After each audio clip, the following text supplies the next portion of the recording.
शरणागत दीनार्थ परित्राण परायणे सर्वस्यार्ति हरे देवी नारायणी नमोस्तुते। सर्वस्वरूपे सर्वेशे सर्वशक्ति समन्विते भयभयत्राहिनो देवी दुर्गे देवी नमोस्तुते।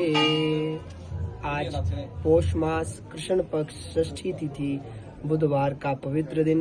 माँ इस प्रातः काल की इस पवित्र वेला में सब भक्तों ने हाजिरी लगवाई है। माँ सभी को भक्ति देना, सभी धन धान्य से परिपूर्ण रहे, सबके जीवन में माँ आपके चरणों की भक्ति की प्राप्ति हो।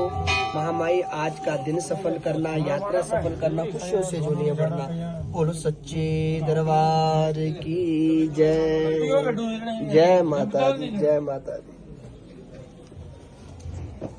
आपका क्या नाम है?